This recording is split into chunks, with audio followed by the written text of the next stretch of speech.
Okay जी, break से पहले हम कर रहे थे अपना पार्ट ई। ब्रेक से पहले कह गया, ओ सॉरी, पिछले सेशन में मतलब। तो पिछले सेशन में हम पार्ट कर रहे थे ई पार्ट, हार्ट और डायमंड का, क्योंकि हार्ट का कलर भी रेड होता है और रेड तो वैसे ही रेड होता है। तो रेड के अंदर पूरा का पूरा हार्ट एग्जिस्ट करता है। तो रेड और हार्ट का इंटरसेक्शन हो गया हार्ट। तो हार्ट के अंदर 13 कार्ड होते हैं, तो ए इंटरसेक्शन बी के अंदर 13 आ जाएगा। तो probability of A plus probability of B minus probability of A intersection B. तो 13/52, 26/52 माइनस 13/52, ये इसका आंसर आ जाएगा। ठीक है, ये आपका हो गया डेक ऑफ 52 कार्ड्स का। अच्छा, इसी तरह से डाइस के हवाले से भी एडिशन लॉ का यूज आ सकता है। उसके भी एक दो क्वेश्चन देख लें।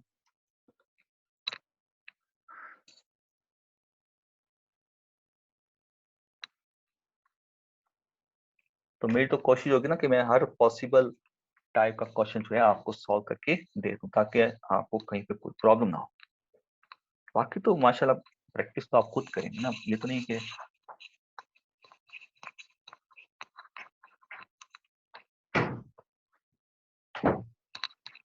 प्रैक्टिस आप खुद करेंगे। मेरा काम है आपको काम करवाना, हर चीज को क्लियर करना और हर पॉसिबल टॉपिक में से क्वेश्चन सॉल्व करवाना। बाकी तो माशाल्लाह आप खुद समझदार हैं, प्रैक्टिस तो आपने करनी है।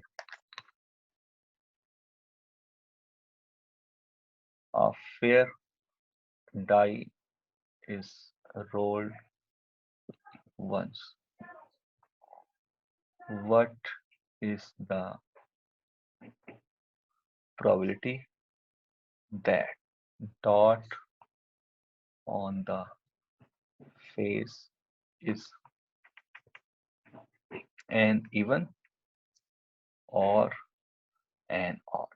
मतलब उसके फेस पे या तो इवन आ जाए या ऑड आ जाए। अब और आ रहा है बीच में, तो ये और हमें बताएगा कि हमने यहाँ पे एडिशन का यूज करना है।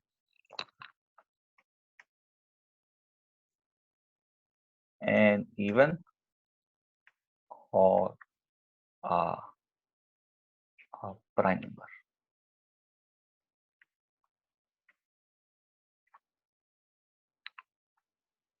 A multiple of 3 or multiple of 5.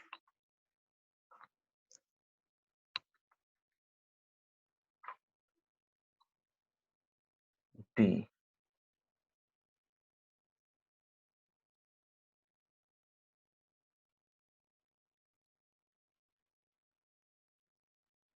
An even or a prime. ये तो हो गया ना। अच्छा, मल्टीपल भी हो गया, इवन और भी हो गया, बस यही कर लें इसको। अच्छा, सैंपल स्पेस लिखिए इसका जी। 1 2 3 4 5 6, ये सैंपल स्पेस हो गया। ठीक है जी। पार्ट ए में एन ए क्या होगा? N even number. अब इवन नंबर कौन कौन से हैं जी? 2 4 6, there are 3 even number. N B को लेट कर लेते हैं N odd number. Odd number कितने हैं? 1 3 5, 3 नंबर। इवन और ऑड का इंटरसेक्शन हमें पता है नल सेट होता है, क्योंकि जो इवन होता है वो ऑड नहीं होता, जो ऑड होता है वो इवन नहीं होता। तो इसकी प्रोबेबिलिटी क्या बन जाएगी? Probability of A probability of B minus वो 0 हो गया, तो 6/6 ये 1 हो गया। ठीक है, सेकंड पार्ट में आते हैं जी। एन बी ले लेते हैं, इवन प्राइम। एन बी को लेते हैं, एन ए को, एन ए को लेते हैं इवन 3 और बी को लेते हैं प्राइम। प्राइम क्या होते हैं? 2 3 5, वो भी 3 होते हैं। तो N of A intersection B, जो प्राइम भी हो और इवन भी हो। तो 2 देखें, 2 इवन भी होता है, 2 प्राइम भी होता है। तो there is only one element which is even as well as prime। तो अब हम इसकी प्रोबेबिलिटी निकाल लेते हैं, probability of A union B. Even की प्रोबेबिलिटी 3/6 हो गई, प्राइम की प्रोबेबिलिटी भी 3/6 हो गई, दोनों के इंटरसेक्शन की प्रोबेबिलिटी 1/6 हो गई, ये हो जाएगा 5/6। मल्टीपल ऑफ 3, 5 का मल्टीपल। तो 3 के मल्टीपल कौन कौन से हैं? 3 1 3, 3 2 2 6, दो एलिमेंट ऐसे जो 3 के मल्टीपल में आ रहे हैं, और 5 के मल्टीपल में सिर्फ एक ही है, और इनका इंटरसेक्शन जो 5 का मल्टीपल होता है वो 3 का नहीं होता, जो 3 का मल्टीपल होता है वो 5 का नहीं होता, दोनों का इंटरसेक्शन नल सेट हो गया। तो दोनों का यूनियन क्या होगा? मल्टीपल ऑफ 3 की प्रोबेबिलिटी और मल्टीपल ऑफ 5 की प्रोबेबिलिटी, ये इसका आंसर आ गया।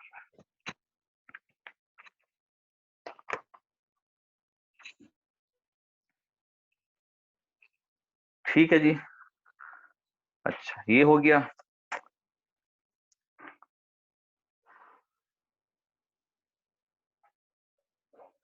अब ये है कि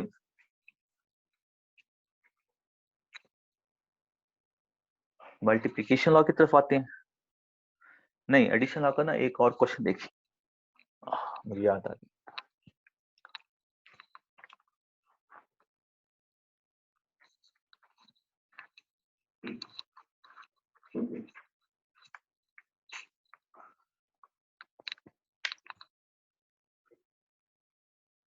A class consists of 60 boys and 30 girls। ठीक है जी।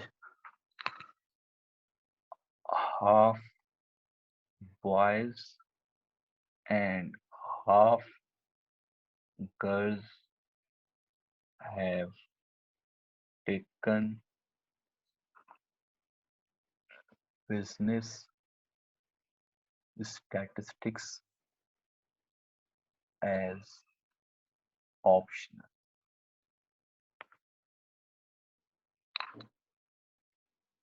A student is randomly selected from the class। What is the probability that selected student is a girl or taking business statistics as optional।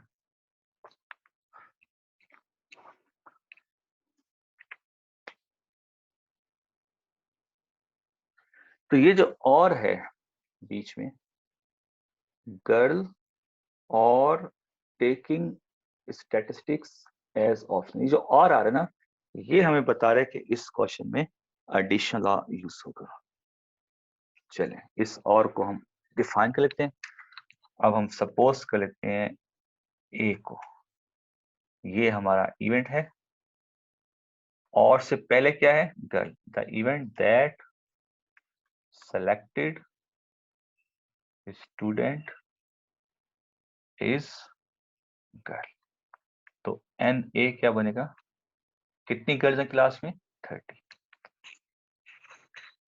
अच्छा, अब हम आते हैं अपने B event की तरफ। Let the event B that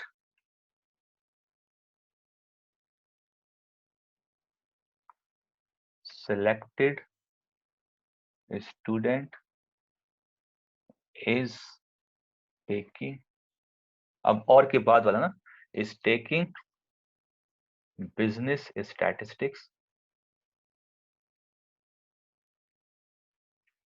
as optional। तो अब क्लास में कितने ऐसे स्टूडेंट हैं जो बिजनेस स्टैट्स पढ़ रहे हैं? ठीक है, अब हमने वो वाले स्टूडेंट देखने जो बिजनेस स्टैट्स पढ़े, नॉट फॉर ओनली गर्ल्स, मतलब बोथ हो गए ना इसमें, ऐसे स्टूडेंट जो बिजनेस स्टैट्स पर हैं, आधे बॉयज और आधी गर्ल, 30 का हाफ 60 का हाफ 30 हो गया, 15 का हाफ 13 का हाफ 15 हो गया, 30 प्लस 15 ये हो गया 45। 45 क्लास में ऐसे स्टूडेंट्स हैं जो बिजनेस स्टैट्स पढ़ रहे हैं। ठीक है, अब हम आते हैं ए इंटरसेक्शन की तरफ। ये क्या इवेंट होगा? The event that.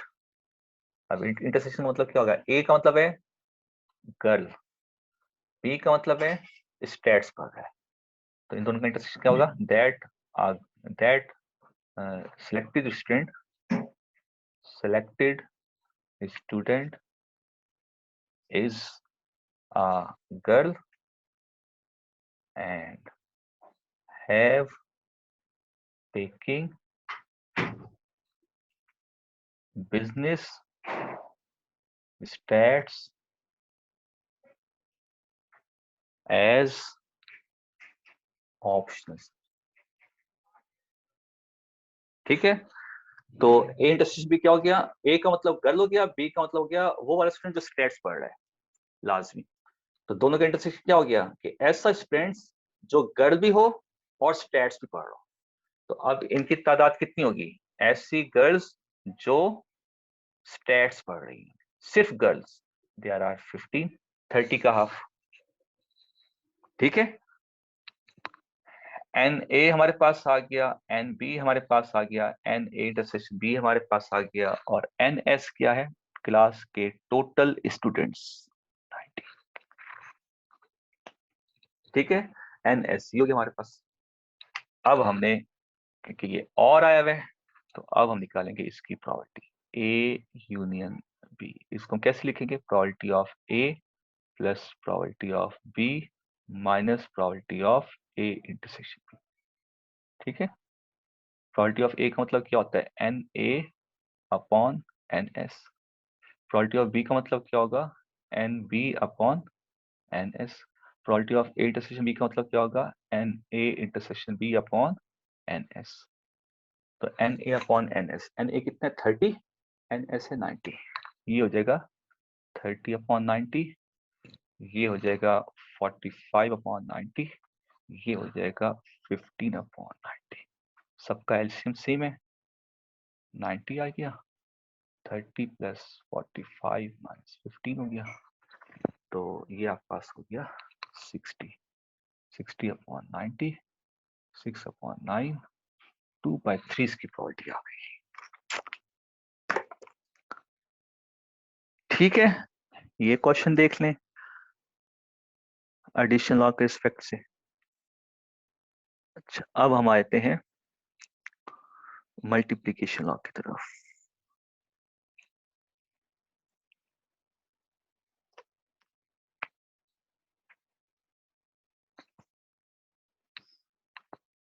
आज आपकी प्रोबेबिलिटी एंड करते हैं।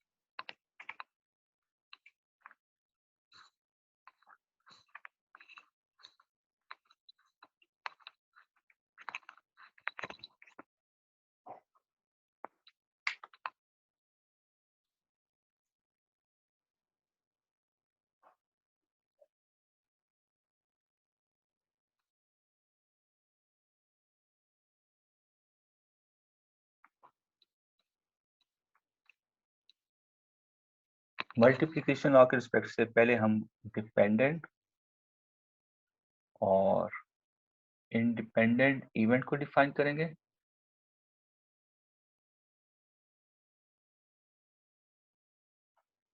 और फिर हम अपने मल्टीप्लिकेशन लॉ की तरफ। तो इन इवेंट्स को मैंने पहले डिफाइन नहीं किया था, अब मैं इनको डिफाइन कर रहा हूँ।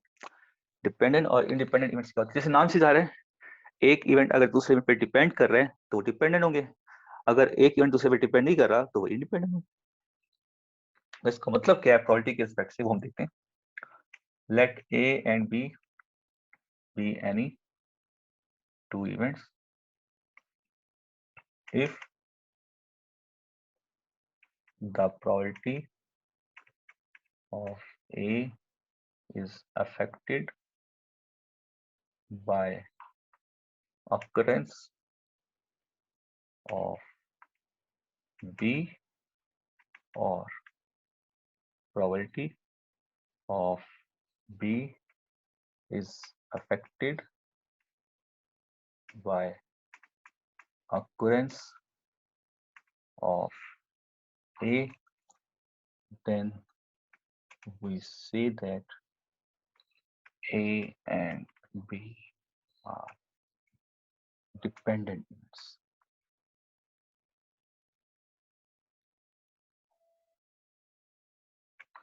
Otherwise, they are independent. मतलब एक इवेंट की हमने प्रोबेबिलिटी निकाल ली है और उसकी प्रोबेबिलिटी दूसरे इवेंट के हैपन होने से अफेक्ट कर रही है, मतलब उससे चेंज हो रही है, उससे डिस्टर्ब हो रही है। एक इवेंट की प्रोबेबिलिटी दूसरे इवेंट हैपन होने से डिस्टर्ब हो रही है, अफेक्ट हो रही है। तो इसका मतलब है इवेंट्स आर डिपेंडेंट। और अगर ऐसा नहीं हो रहा, मतलब उसका इफेक्ट उस पर नहीं पड़ रहा, वो भी चेंज हो रहा है, वो भी चेंज हो रहा है, मगर उसका आंसर प्रोबेबिलिटी पे इफेक्ट नहीं कर रहा, तो फिर वो इंडिपेंडेंट हो गया। इसके एग्जांपल देखें। ये एक बॉक्स है, ठीक है, इसमें 3 रेड है और 4 ग्रीन बॉल्स पड़ी। ये एक दूसरा बॉक्स है, इसके अंदर 4 रेड है और 5 ग्रीन बॉल पड़ी। यहां से एक बॉल ड्रॉ की जाती है और उसको उसके अंदर रख दिया जाता है, ठीक है। 1 ball is drawn from box 1 and it replace in box 2, ठीक है। अब बॉक्स 2 से कहता है कि एक बॉल ड्रॉ करें। What is the probability that is red ball, what is the probability that is green ball. समझ में आ गया एग्जांपल। 2 बॉक्सेस हैं, एक बॉक्स में ये कलर की बॉल पड़ी है, दूसरे बॉक्स में इन कलर्स की बॉल पड़ी है। इस बॉक्स से एक बॉल ड्रॉ करके इसमें रख दी जाती है। वो कौन सी बॉल है, वो रेड है, वो ग्रीन है, ये गिवन नहीं है, ठीक है। अब हम कहते हैं कि बॉक्स 2 से एक बॉल ड्रॉ करें, वो रेड हो, इसकी क्या प्रोबेबिलिटी होगी। बॉक्स 2 से एक बॉल ड्रॉ करें, वो ग्रीन हो, उसकी क्या प्रोबेबिलिटी होगी। तो आप देखें, एक इवेंट ये है, एक इवेंट ये है। अगर मैं यहां से रेड बॉल की प्रोबेबिलिटी निकालना चाहता हूं, तो इसका आंसर उस वक्त तक नहीं आ सकता जब तक इसका आंसर गिवन ना हो। लेट्स सपोज अगर अगर ये बॉल रेड है, सपोज ये बॉल रेड है, तो यहां पर टोटल रेड 5 हो जाएंगी। तो रेड बॉल ड्रॉ करने की प्रोबेबिलिटी क्या हो जाएगी, 5/10। यहाँ पे टोटल 10 हो जाएंगी ना। अच्छा, फिर ग्रीन बॉल की प्रोबेबिलिटी क्या हो जाएगी, 5/10। ग्रीन तो उतनी रहेगी ना, रेड चेंज हो जाएगी। अच्छा, अगर ये बॉल रेड नहीं है, ये ग्रीन है, इसका आंसर ये तो नहीं आएगा ना, इसका आंसर फिर चेंज हो जाएगा। फिर इसका आंसर आपके पास आ जाएगा 4/10।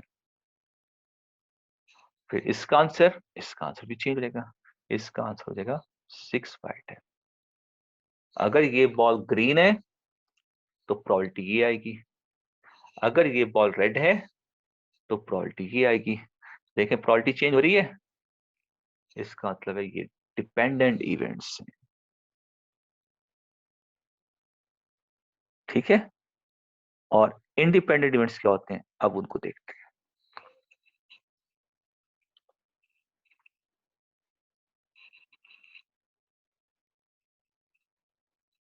इसमें 5 रेड है और 3 ब्लू है। इसमें भी ऐसी 5 रेड और 3 ब्लू।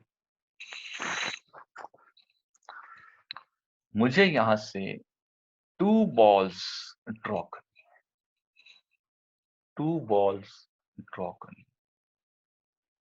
और 1 बाय 1 एक एक करके।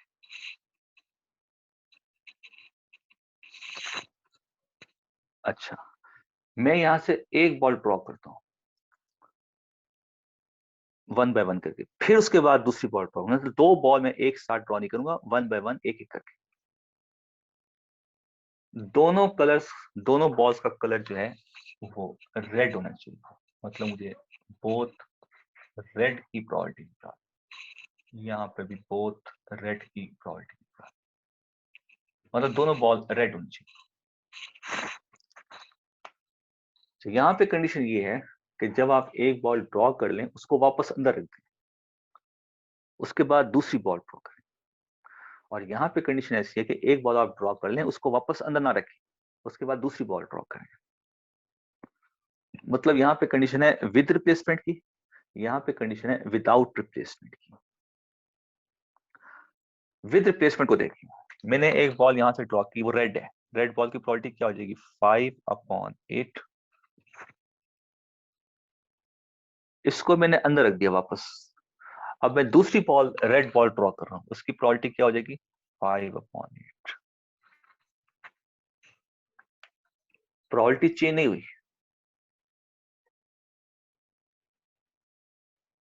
इंडिपेंडेंट इवेंट्स, मैंने यहां से रेड बॉल ड्रॉ की 5/8, इसको वापस अंदर नहीं रखा, दूसरी बॉल ड्रॉ की 4/8, एक बॉल कम हो जाएगी ना रेड, और नीचे से भी एक बॉल कम हो जाएगी 7। अब देखो ये भी रेड है, ये भी रेड है, इस रेड की कलर की जो प्रोबेबिलिटी है वो इससे चेंज हो गई। डिपेंडेंट इवेंट्स, ये डिपेंडेंट है, ये इंडिपेंडेंट है। तो अब ये चीज तय हो गई कि जब किसी एक्सपेरिमेंट के अंदर विद रिप्लेसमेंट होगा ना, वो आपका इंडिपेंडेंट इवेंट्स होगा, ये अब याद रखिएगा। और जब भी आपके किसी क्वेश्चन के अंदर विदाउट रिप्लेसमेंट होगा तो वो हमेशा डिपेंडेंट इवेंट्स होगा।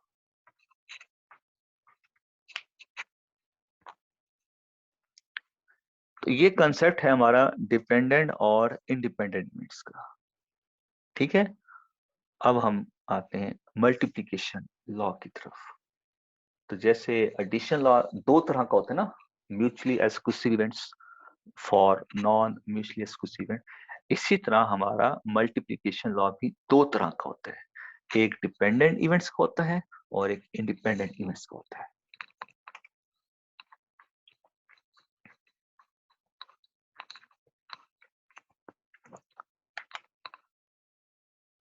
Let A and B are any two events, then multiplication law of A and B is denoted by, इसको हम एंड के साथ लिखते हैं या इंटरसेक्शन, जैसे वो यूनियन होता है, ये इंटरसेक्शन हो गया, वहां पे और होता है, यहाँ पे एंड होता है। And is denoted by probability of A intersection B is equal to probability of A into probability of B if A and B independent events। अगर इंडिपेंडेंट इवेंट्स हैं तो हम सिंपल उन इवेंट्स की प्रोबेबिलिटी निकाल के, उनको अलग अलग प्रोबेबिलिटी निकाल के उनको आपस में मल्टीप्लाई कर सकते हैं। Probability of A intersection B is equal to probability of A given by B into probability of B if A and B are dependent event and A depends upon B। ये भी है कि A B पे depend कर रहा है या B A पे डिपेंड कर रहा है, तो इस केस में A जो है हमारा वो B पे डिपेंड कर रहा है।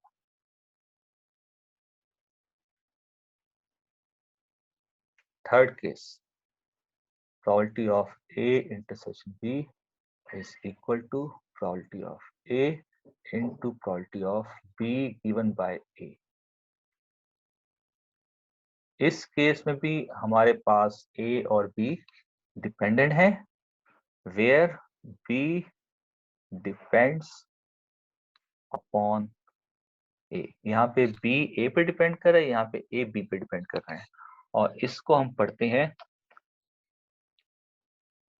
Probability of A given bye, इसको गिवन बाय पढ़ते हैं, मतलब ये डिवीजन का सिंबल है, स्लैश का सिंबल है, बट इसको हम यहाँ पे पढ़ते हैं given by B, probability of A given by B.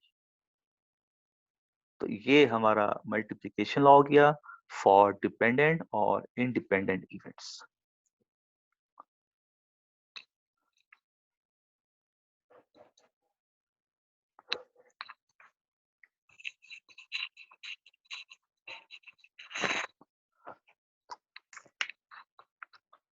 Note में ये चीज देख लें, if A and B are independent,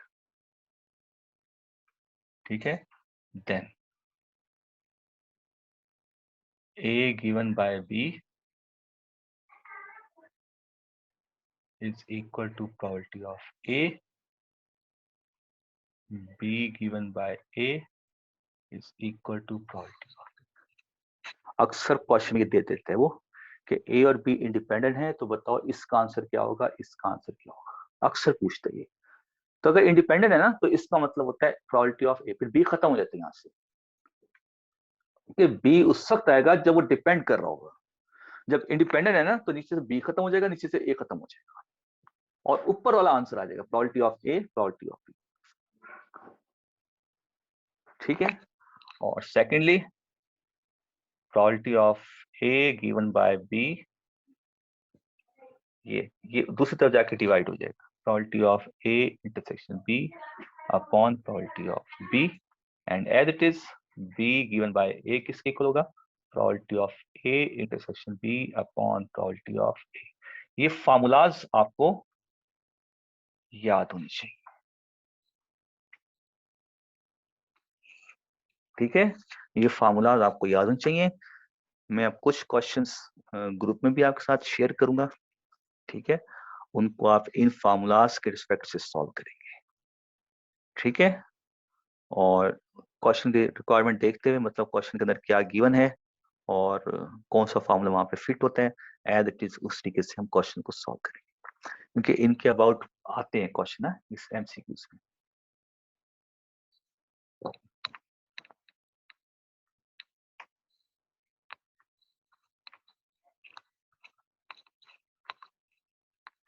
तो अब हमारा मीटिंग का टाइम भी खत्म होने वाला है, तो अब ये है कि 5 मिनट रहते हैं। तो अब ये है कि इसकी एक्सरसाइज में ढूंढ के जो है आपको सेंड करता हूँ, इसकी मल्टीप्लिकेशन लॉ की, आप देखें। कल संडे है, कल मैं कोशिश करता हूँ कोई 1-2 घंटे का सेशन हम रख लेते हैं, और उसमें हम मल्टीप्लिकेशन लॉ के क्वेश्चन देख लेते हैं, सॉल्व कर लेते हैं।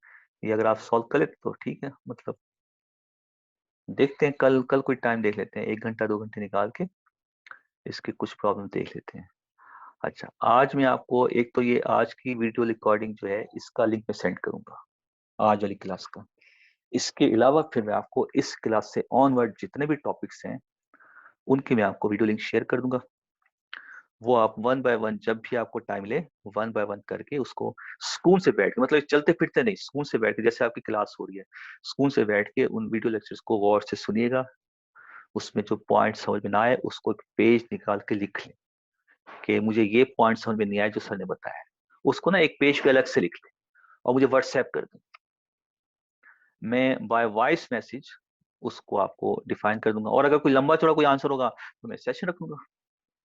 इसी तरह से हम सेशन रख लेंगे जूम मीटिंग पे, तो आपके जितने भी प्रॉब्लम है मैं उनको बता दूंगा कि ये मैंने बताया था इसका मतलब ये है, ये मैंने बताया था इसका मतलब ये है।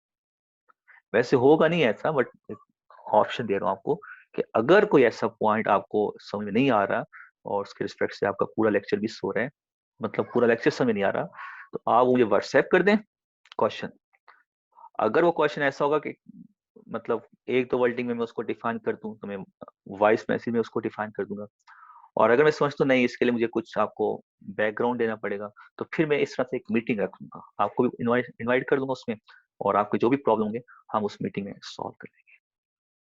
फिर मैं वही कहूंगा कि टाइम हमारे पास बहुत कम है, ठीक है, और आप अगर मुझे बुलाएंगे कुछ काम करने के लिए मैं आ जाऊंगा उस टाइम, मतलब उस टाइम नहीं, मैं आपको कोई और टाइम दूंगा नहीं, आज मैं बिजी हूँ, मैं इस टाइम पे अवेलेबल हूँ, मैं आ जाऊंगा उस टाइम पे। ठीक है। और कोशिश करें आप भी, मैं भी, मैंने तो खैर कोशिश कर ली, खैर आप कोशिश करें। ठीक है। कुछ वीडियो लिंक्स शेयर कर रहा हूँ, उनको देखें, उनके प्रैक्टिस प्रॉब्लम्स को देखें, और प्लस मॉक टेस्ट का मुझे बताएं कि मॉक टेस्ट के लिए हम टाइम, क्योंकि आपको बाद वाले वीडियो लेक्चर भी सुने ना, तो जाहिर बात है उसके बाद भी मॉक टेस्ट का टाइम रखें। तो मॉक टेस्ट का बताएं, और क्लास मतलब पेपर से पहले पहले, मतलब बीच में कुछ जैसे आपका एक दो दिन ऑफ आ रहा है तो उसमें हम मॉक टेस्ट रख लें, इस तरह से कोई डे निकाल के आपस में डिसाइड करके मुझे बता दें, तो हम ये है कि मॉक टेस्ट उसमें सॉल्व कर लेंगे। मॉक टेस्ट मैं आपको शेयर कर दूंगा, आप उसको देख लीजिएगा। अगर आप खुद सॉल्व कर सकते हैं जी बिस्मिल्लाह, आप खुद सॉल्व करें उसको। ठीक है, मेरी अगर जरूरत नहीं है, आप उसको सॉल्व कर सकते हैं, खुद सॉल्व करें, बैठ के खुद प्रैक्टिस करें। और अगर मेरी जरूरत है तो आप मुझे बताइएगा, हम मॉक टेस्ट का एक सेशन रख लेंगे। ठीक है, इसको देखें, और कल हम एक क्लास रखते हैं, घंटे की 2 घंटे की जो भी है, टाइमिंग मैं आपको कल बता दूंगा। मतलब कल संडे है, कल सुबह सुबह नहीं रखते क्लास। ठीक है, सुबह आप रेस्ट करें अपना आराम से। हम अगर कल की टाइमिंग रखेंगे सही ना, तो ऐसे रखेंगे जैसे 12-1 बजे के बाद कोई भी टाइम रख लेंगे, जोहर के बाद रख लेंगे, मतलब जब आप उठ के नाश्ता वाश्ता करके फारिग हो जाएंगे ना, कल संडे है, तो हम उस टाइम पे कोई 1-2 घंटे की क्लास रख के ये मल्टीप्लिकेशन लॉ के कुछ क्वेश्चन है वो हम सॉल्व कर लेंगे। ठीक है, मैं फिर मीटिंग ऑफ कर रहा हूँ, अपनी क्लास ऑफ कर रहा हूँ, और कल हम फिर मैं टाइमिंग आपको कल बता दूंगा, और फिर हम कल इसको देख लेते हैं। और बाकी आप देखें उसको, मैं वीडियो लिंक आपको शेयर करता हूँ बाकी क्लासेस के, आज का भी शेयर करता हूँ, और बाकी लिंक भी शेयर करता हूँ आपको, आप उनको देखें और फिर मुझे बताएं कि आप कहाँ तक समझ सके इस चीज़ को। ठीक है जी, ओके, अल्लाह हाफिज, अपना ख्याल रखिएगा।